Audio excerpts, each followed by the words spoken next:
So I recently offered to build a piece of furniture for some friends of ours and realized that, dagnabbit, my planer is stored away. You may know I own a DeWalt planer that I'm really happy with. Gone through an evolution. I've owned probably a couple dozen planers.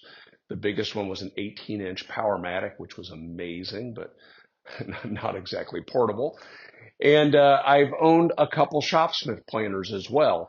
And so I got to looking on Craigslist and found a Shopsmith planer that I thought, well, we can take a look at it together. Maybe it'll work for my application here, and then I don't have to go dig mine out of storage. If you don't know this, Shopsmith no longer makes a planer.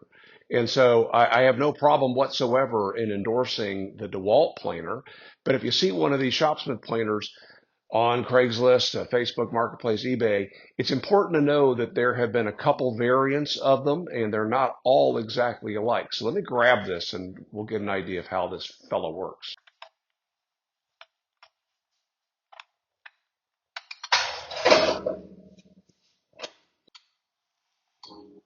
So a couple weird things right off the bat. You may have noticed that it's mounted kind of sort of backwards on the Mark V.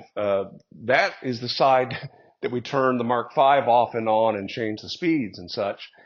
But this planer is designed to be fed stock from this side. So this is the side we work on. Now that wouldn't be safe. You know, we would need to have the ability to turn it off and on from over here. So there actually is an on-off switch on this side. Now this requires us to do something that some Shopsmith owners think isn't doable, and that is we're going to turn this machine on and off at a relatively high speed. Now, we can turn it on and reach over and make a speed adjustment, but typically we're not taking this back down to slow, which a lot of us were taught to do. So just so you know, what I'm doing, I'm supposed to do. Now, this is the Mark V mounted planer. You can tell the Mark V mounted planer from the standalone version of this planer two ways. The first one is this one says Shopsmith 12-inch planer on top. The standalone planer says Pro planer, Shopsmith 12-inch Pro planer. Additionally, the standalone machine has a cast iron table. This one has a cast aluminum table with a stainless steel skin. If this were cast iron, we wouldn't be able to lift it off and on to our machine. When this gets mounted on, one of the first things you do is you tighten a couple clamps. I tightened the one over on this side, and then I'm going to tighten it in place here to the way tubes. And there we go. Now this connects to the headstock with the same coupler that we use to power the bandsaw, the joiner, all the other special purpose tools. Let me grab one of those. And we're just going to slide the headstock away. Bring this. It looks like I might need to make an adjustment to that hub. That hub might be loose in there right now. There's a lot wrong with this planer, so that's the least of my worries. Now to power this, we're going to take the cord that runs from the switch box here. We're going to plug it into the wall. And then in a moment, we're going to plug the Mark V switch into the bottom of that plug. But first, I'm going to take this up in speed a ways.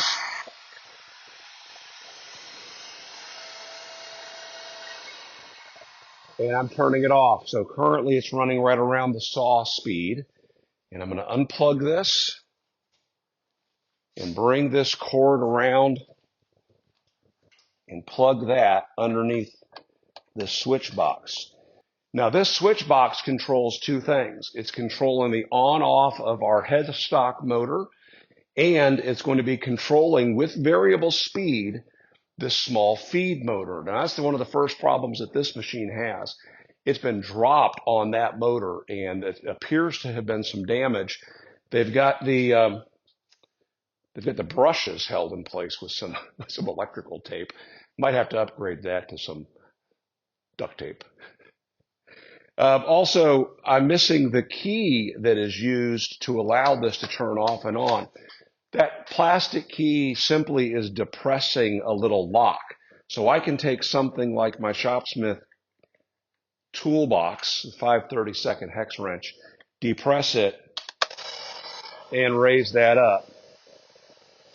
So I'm hearing this motor running, but I'm not hearing. That's because I didn't turn it on. All right, it's back on. Let's try that again.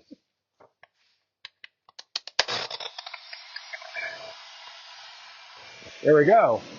You know, my noise reducing headset here might not be giving you the sound, so let's try that again. All right, with my AirPods out, let's try that again. You're going to hear the actual sound-ish, whatever the phone can pick up.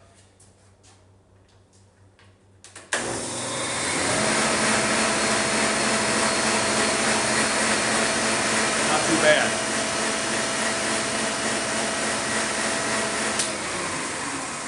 I'm going to go ahead and turn the headstock off, and I want you to hear the sound from the variable speed motor that does the feed. There it is at slow speed. There it is at high speed. Again, might be affected by the sad brushes.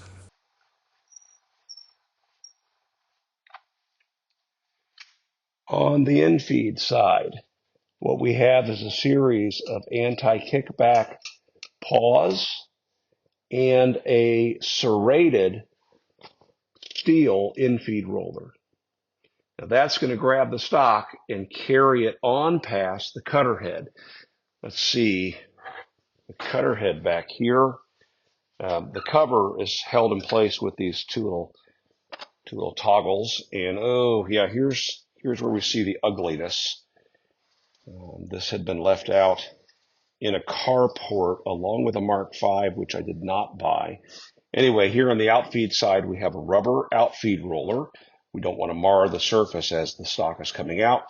And you can see how that roller is mounted on a little cantilever that is under some spring tension, and just, boy, it's awfully tight. But that allows for some variation in stock thickness. And boy, this thing looks like they were planing right dead center. We got a pretty good nick there. Maybe it's not so bad over on this side, but this whole thing's going to have to go through some serious evaporust treatment. This end of the cutter head is held in place with a bearing. There's another bearing over on this end, and then an output here to the coupler.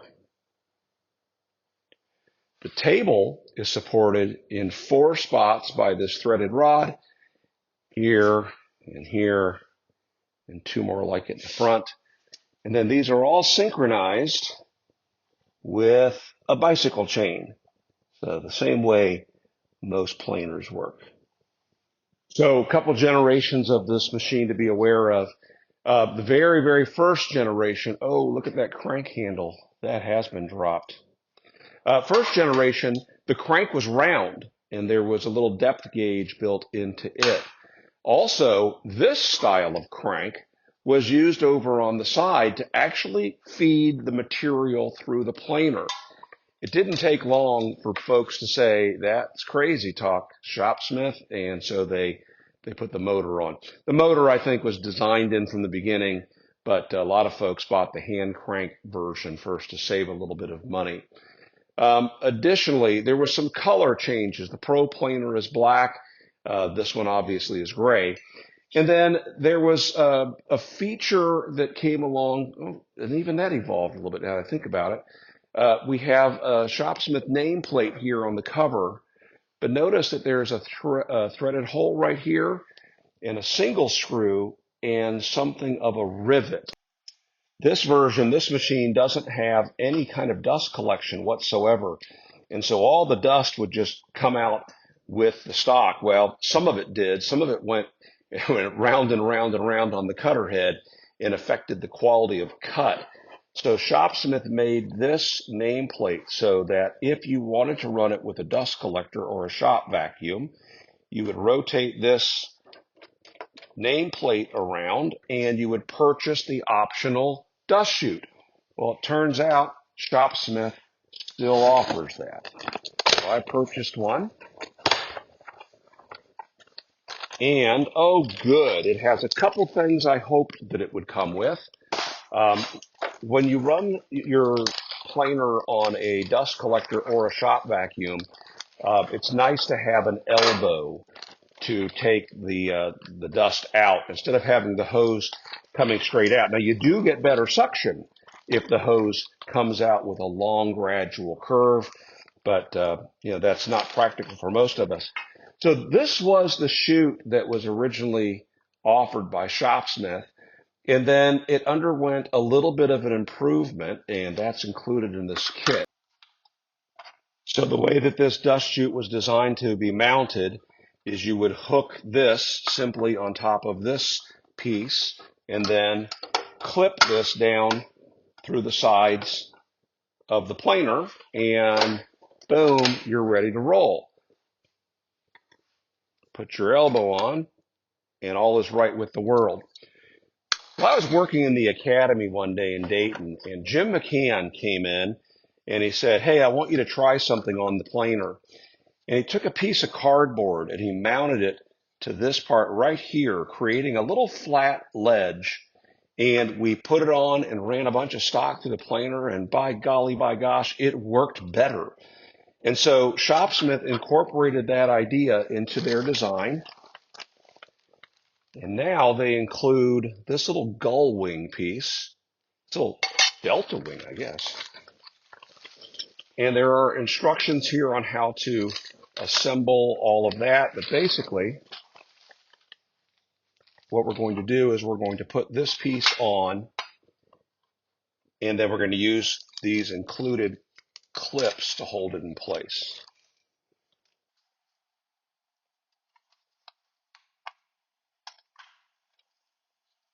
And that could not be simpler.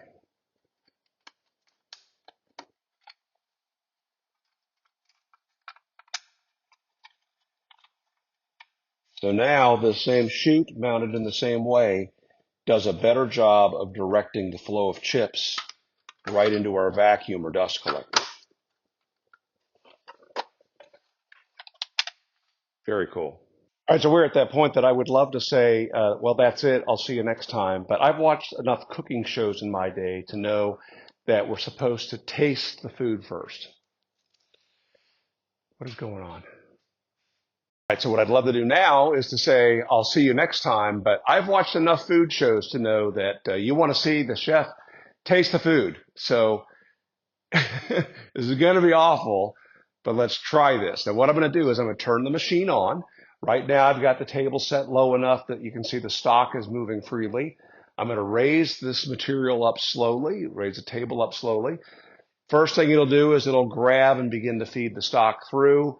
I'll continue to raise it, and it'll start to take a little bit off the surface. And, we'll see what happens. Wish me well.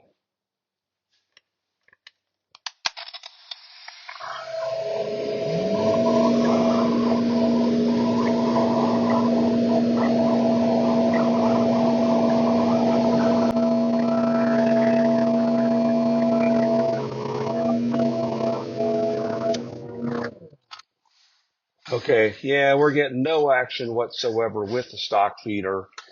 There's going to be more wrong here than I thought. Could be. There are some drive gears that are shot. Could be that the motor is in worse shape than I thought. Darn it. My souffle collapsed. Yeah, there's a pretty good chance that's the problem. Wow. What brush? So the audio is a little bit different now because I'm not using my my earbuds, but you can see the issue that I'm dealing with. The brush is gone. The part of the housing of the brush is gone, and the previous owner had put this plug over the top and just wrapped it in electrical tape, and surprise, surprise, that's not the way we're going to move forward. What I was trying to do since I was last recording was to see if I could find a replacement brush housing. I haven't entirely given up on that, but the thought occurred to me that, hey, I think I might have a spare motor, and perhaps what I could do is take this brush housing off of this spare motor and use it. And but then I thought, well, this may not even be functioning. So if we unplug the feed motor here from the switch and plug this in here, and I've got to depress this to turn it on. And as you can see, that would be perfectly operable. So why in the world would I ever consider taking this one apart in order to make this one work? I'm just going to install this entire assembly in place of this one, which shouldn't be too complicated. If I can just find the right wrench. Here we go. Because this had been left out in the rain, you can see it's rusty, and hopefully though, these will all come off relatively easily.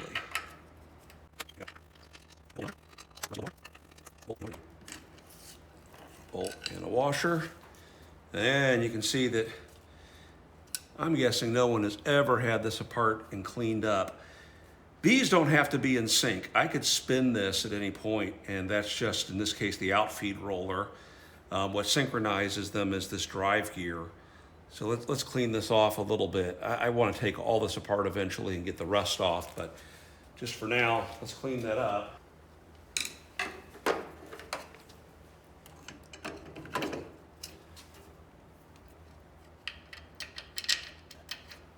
And we'll just reverse the process. I've not been able to find replacement components that are an exact match for this. I'm going to keep looking, but there are folks way ahead of me on this on the Shopsmith forums that have been trying to find replacement parts, and what they have found is a housing for the brush that is, I believe, slightly longer, and but it'll work. But I will link over to that conversation in case you want to delve into this yourself. Is that backwards? Yep. Pick up where we left off. I'm going to turn the machine on, and I'm going to crank the table up. The feed rollers should begin to feed the stock in, and we'll adjust it up until we start to get a little bit of kissing on the surface, and we will go from there.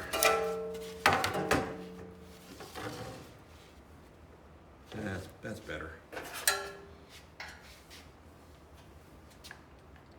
Got the speed set for slow.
a considerable amount of laboring there, which is from the dull knives.